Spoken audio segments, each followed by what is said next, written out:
Waalaikumsalam warahmatullahi wabarakatuh.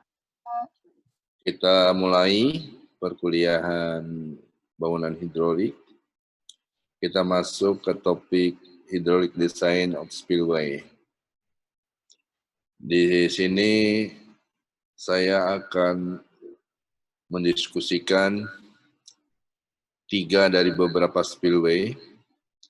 Yang pertama adalah overflow spillway, kemudian overfall spillway, dan yang ketiga side channel spillway.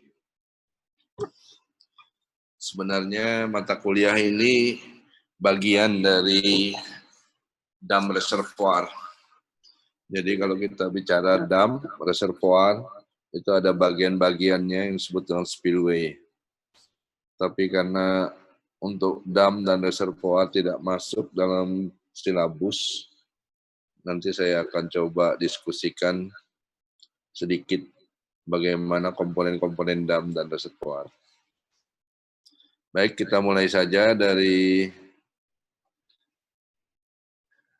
awal terkait dengan spillway. Spillway ini adalah salah satu komponen yang penting dari suatu dam project. Karena spillway lah maka bangunan dam atau bendungan itu jadi aman. Karena fungsi dari spillway ini adalah mengalirkan kelebihan air yang bisa ditampung di satu reservoir dengan cara yang aman. Sehingga bendung kita terhindar dari melimpasnya air di badan bendung. Jadi kalau sampai air bisa melimpas di badan bendung kita, itu akan terjadi scoring di bagian hilirnya. Akibatnya fondasi dari bendung kita bisa rusak dan bendung bisa kolaps. Ini mengakibatkan bencana karena air yang ada di dalam bendungan atau reservoir itu akan tumpah seketika ke bagian hilirnya. Jadi untuk menghindari hal tersebut, maka bangunan bendung itu dilengkapi dengan spillway.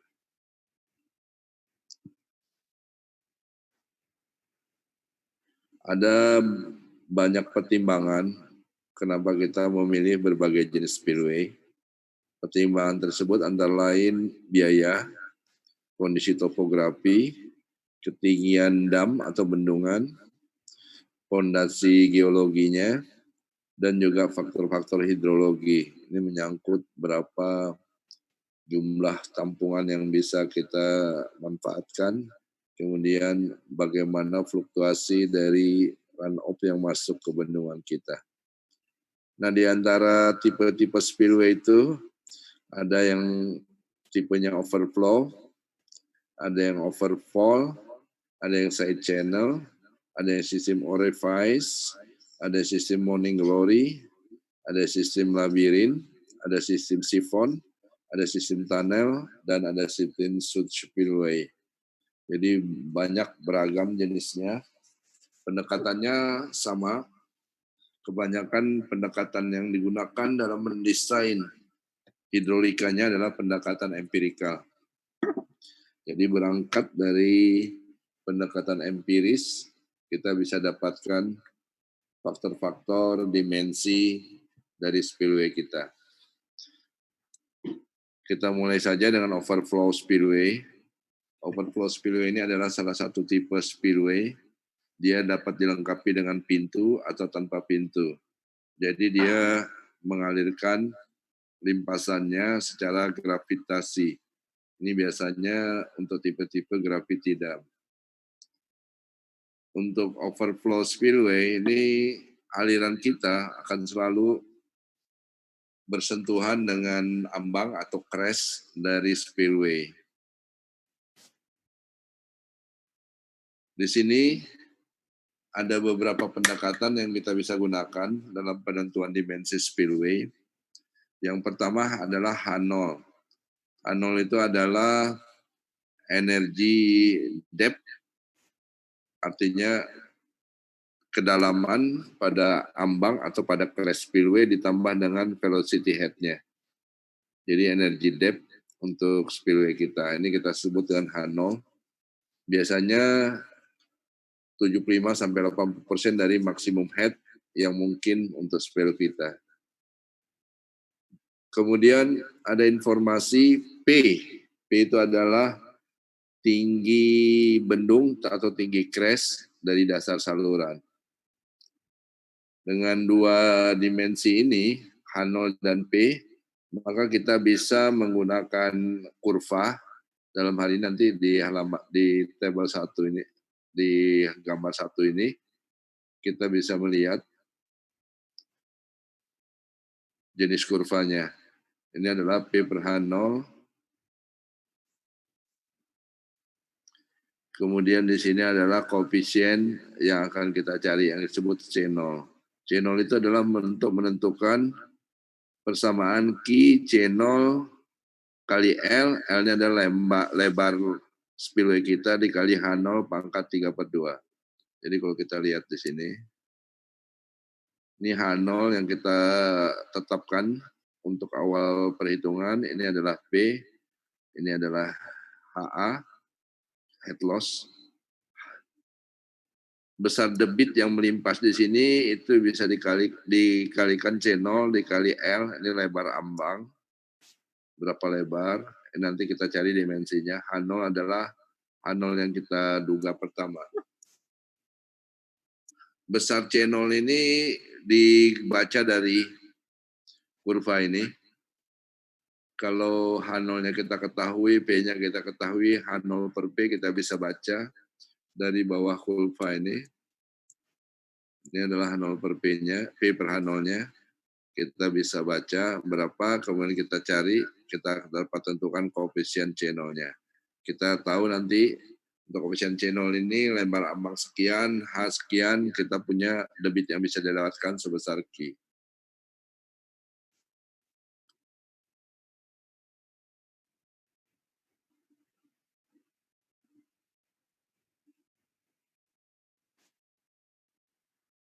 Oke, kita tadi udah bahas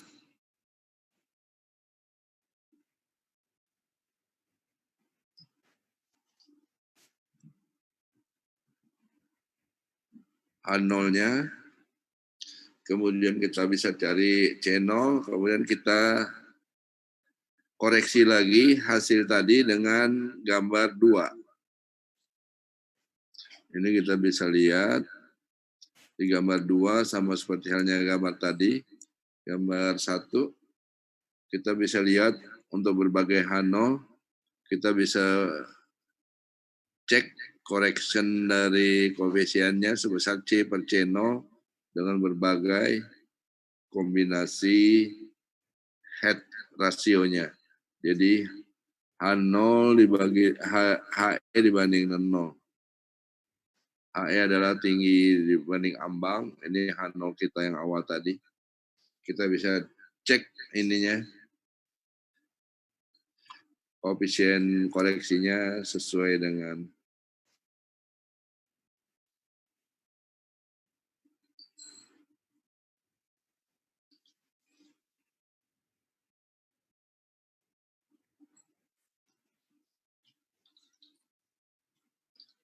Oke, kembali ke semula tadi, kita bisa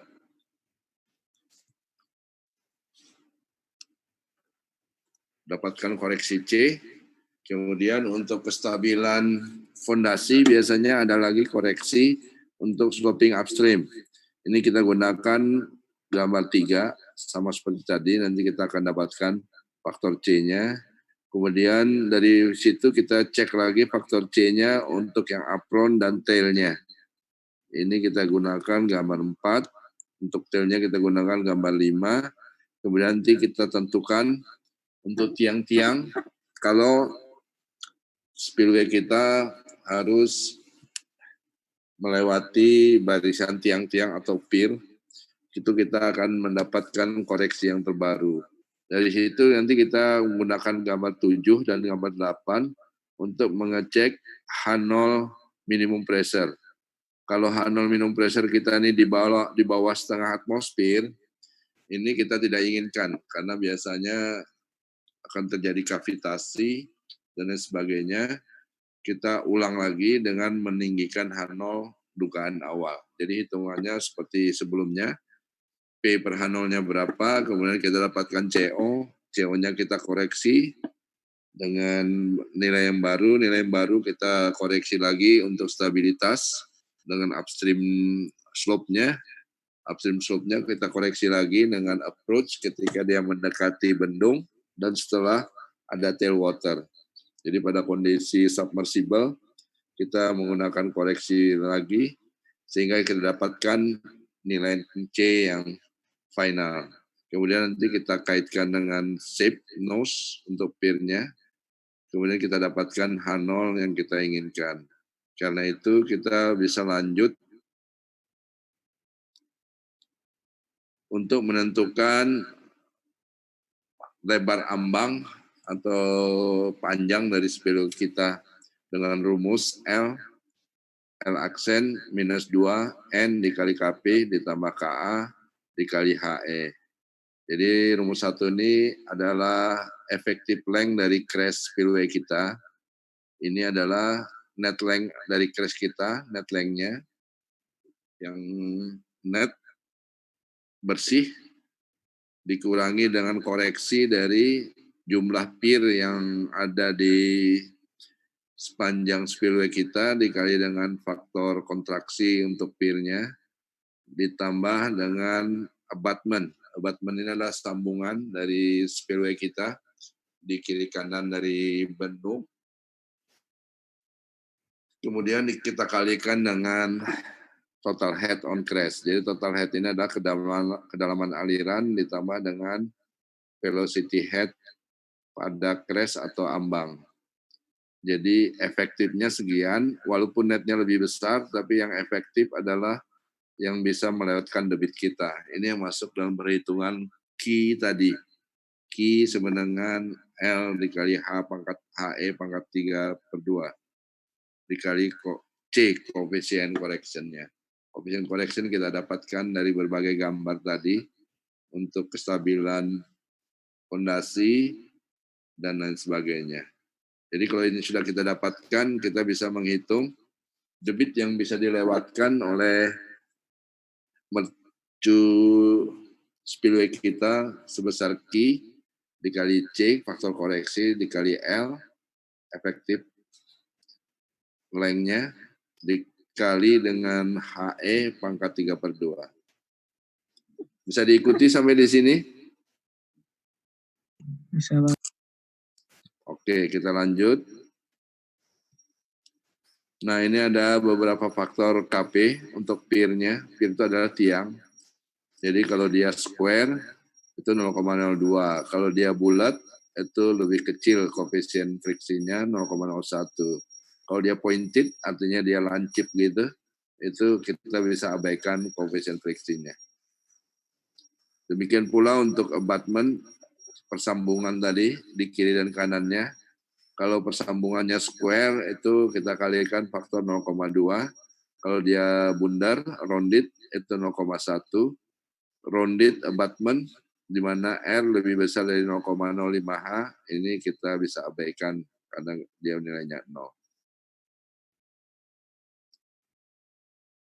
Ini tadi hasil debit perhitungan kita cek apakah sesuai dengan desainnya. Ini adalah C correction, L adalah L efektif, H adalah H desain kita. Itu adalah kedalaman aliran di atas ambang, dan juga velocity head yang melewati ambang tersebut. Jadi kalau Q sudah sesuai, kita bisa terus dengan dimensi yang sudah kita dapatkan, yaitu L di sini, HE, untuk P yang tertentu tadi. Jadi faktor-faktor yang jadi penentu adalah P, tinggi dari ambang spillway kita dari dasar saluran, kemudian Q, debit, L, hasil dari perhitungan, C adalah faktor-faktor koreksinya.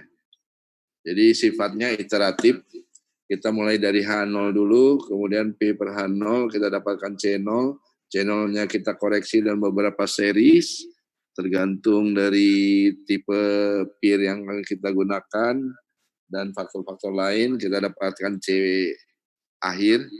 Kemudian dari C akhir itu kita hitung L efektif. L efektif dengan H yang diberikan, kita akan dapatkan Q. Kalau ini masih belum memenuhi, kita ulang lagi perhitungan H0-nya. Demikian seterusnya sampai Q kita mendekati total Q hitung ini. Bisa diikuti sampai di sini?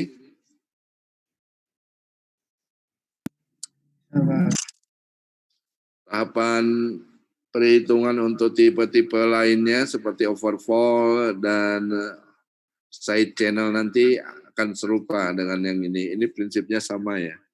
Jadi kita diberikan tinggi spillway kita, P, kemudian kita diberikan desain yang harus kita lewatkan untuk spillway kita. Ini adalah desain maksimum untuk periode ulang 100 tahun misalkan.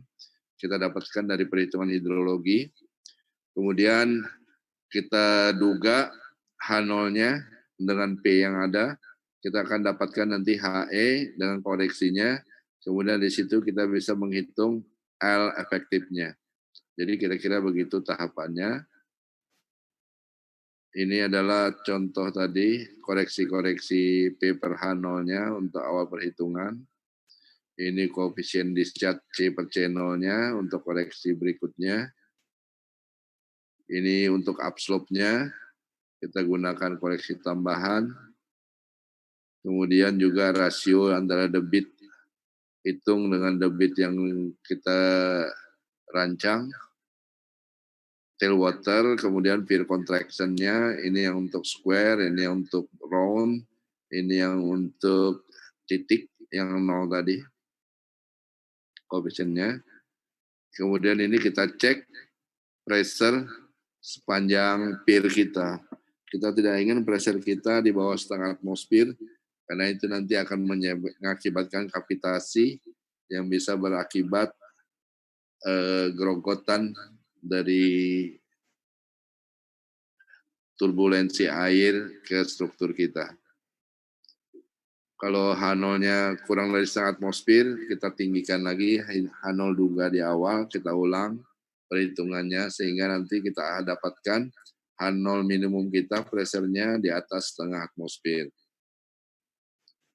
Ini contoh spillway overflow yang sudah beroperasi. Ini zoom-nya, kalau kita zoom lebih dekat, dia overflow. Ini bisa jatuh bebas, bisa submersible, tergantung dari kedalaman di hilirnya. Ini contoh bukaan sebagian yang mengakibatkan overflow. Ini desain penampangnya untuk overflow spillway kita. Nah, di sini adalah overflow spillway-nya. Ini kita buka sesuai dengan berapa debit yang kita rancang untuk mengalir melalui spillway kita. Ini tadi untuk yang overflow. Sekarang kita masuk, ini masih overflow. Ini juga overflow. Nanti kita mendesain bangunan terjunnya sehingga tidak terjadi penggerusan di hilir bangunan terjun kita. Kita masuk sekarang ke overflow spillway. Prinsipnya sama dengan overflow.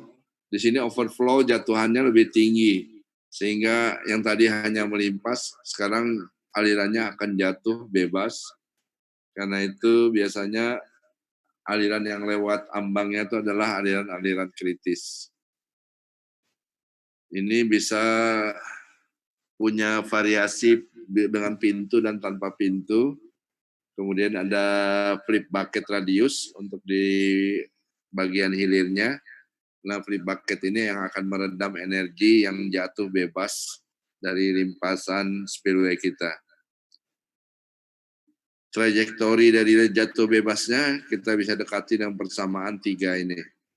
Di mana Y ini adalah vertical distance, X ini adalah horizontal distance, theta ini adalah bucket exit angle, jadi dia keluar dari bucketnya itu, alpanya. Kalau dia 90 derajat, berarti dia tanpa halangan. Tapi kalau dia 45 derajat, dia naik 45 derajat. Kemudian ini contoh perhitungannya, sama seperti halnya di overflow. Kita mulai dari hilir semua. Ini yang kita cegah adalah scoring kalau untuk yang overflow. Ini kita gunakan rumus YS sama dengan DS sin alpha. Ini terminal Vekar score depth-nya, di mana DS kita bisa hitung dengan persamaan 5 ini. H adalah effective head dari tailwater level, Q adalah unit discharge, debit per satuan lebar. Kita gunakan persamaan 5, kita hitung DS, dari DS kita hitung YS untuk berbagai nilai alfa yang di sini.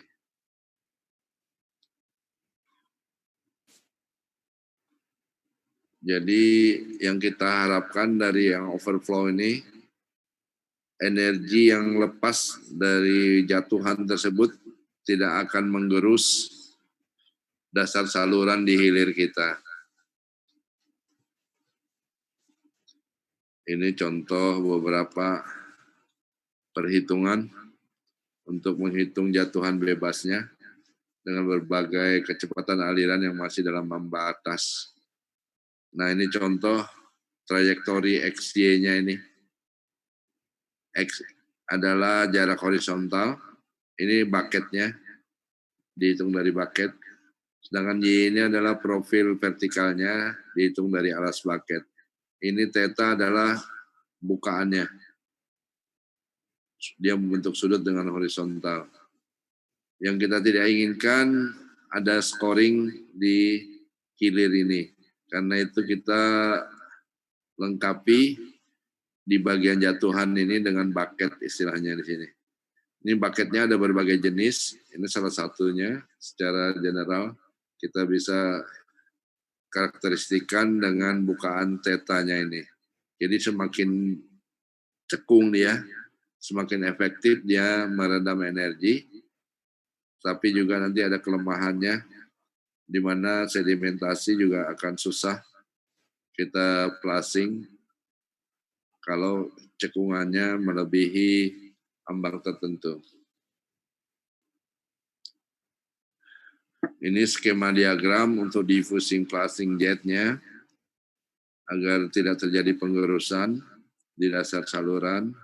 Kita bisa menggunakan berbagai velocity skenario. Kemudian ini adalah karakteristik dari jet kita.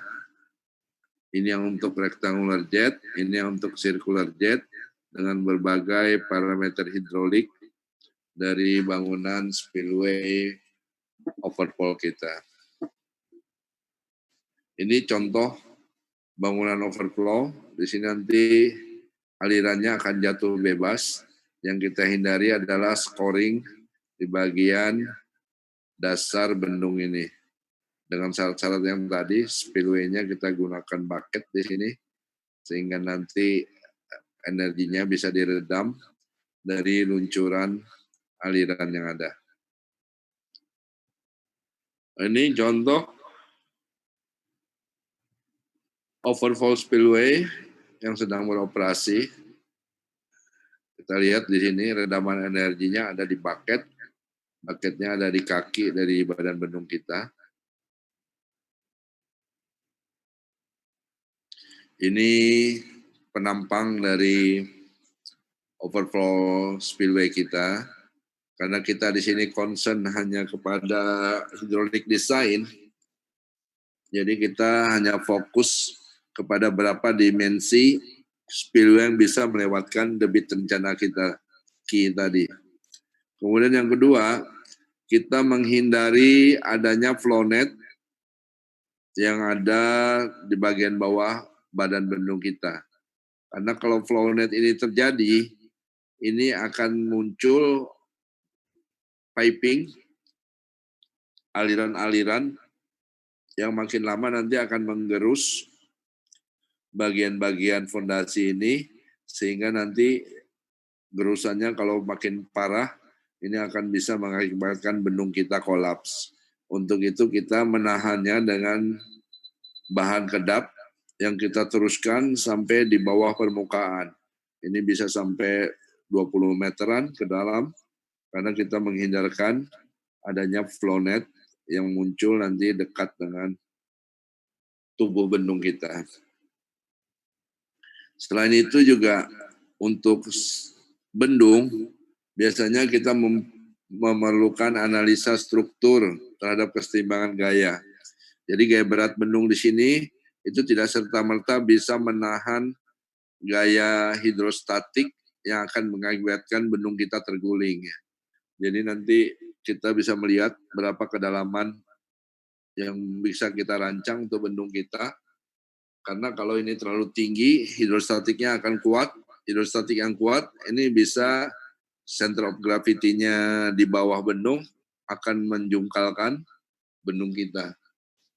Jadi selain untuk analisa hidrolik, kita juga perlu mempelajari analisa struktur untuk bangunan-bangunan air seperti bendung. Kemudian kita masuk ke yang berikutnya, ini adalah side channel spillway. Side channel spillway sama seperti halnya overflow dan overfall, bisa dilengkapi dengan pintu atau tanpa pintu. Jadi nanti aliran melimpas melewati chute atau tunnel at right angle. Jadi dia tegak lurus arah aliran. Jadi kalau alirannya ke utara, ini side spillway ini bisa ke timur atau ke barat, tegak lurus dari arah aliran, 90% right angle. Ini kita bisa lihat contohnya. Ini alirannya kita seperti ini. Kita bendung di sini adalah side spillway-nya. Ini contoh lain side spillway. Arah aliran yang kita bendung ada di sini, ini badan bendung kita. Side spill-nya ada di bagian sisinya.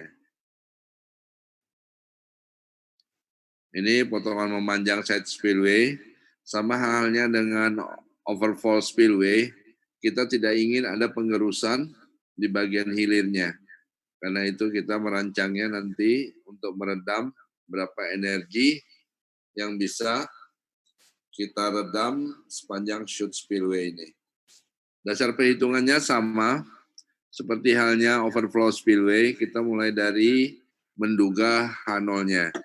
Kemudian dari situ kita menghitung berapa tinggi ambang yang diberikan, kemudian kita koreksi dengan berbagai debit, sehingga kita bisa dapatkan change in water level antara seksi 1 dan 2 dengan persamaan 6 ini. Kemudian dari situ kita akan dapatkan tinggi HE-nya, energy depth yang melewati ambang kita. Kemudian untuk desain debit tertentu kita bisa tetapkan berapa lebar ambang spillway yang kita rancang. Jadi prinsipnya sama dengan tadi. Komputasinya biasanya dimulai dari downstream. Kita nanti bertahap menghitung ke atas sampai memenuhi matching antara debit rancangan dengan debit hitung yang kita bisa lewatkan di ambang spillway. Jadi saya kira itu topik-topik yang saya sampaikan. Ada yang masih kurang jelas, silakan ditanyakan.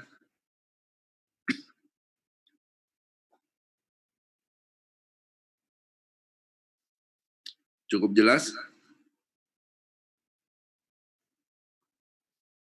Ya? Cukup jelas, Pak. Jelas. Ya, mudah-mudahan jelas ya. Nanti pekan depan kita coba lagi mereview untuk apa itu spillway, kemudian bagaimana tata letaknya terhadap bendungan. Nanti saya coba siapkan presentasinya. Saya kira itu yang sudah saya sampaikan. cara menghitung overflow spillway, overflow spillway, side channel spillway. Prinsipnya sama, kita mulai menduga dari H0, kemudian dengan informasi tinggi mercu, kita tambahkan, kita dapatkan perhitungan-perhitungan H efektif, L efektif, dan debit. Hitung, kita bandingkan dengan debit yang perlu kita alirkan. Kalau sudah sesuai, kita bisa proceed dengan dimensi spillway kita. Perhitungan selanjutnya adalah perhitungan analisa strukturnya. Apakah bendung kita relatif stabil dari gaya-gaya.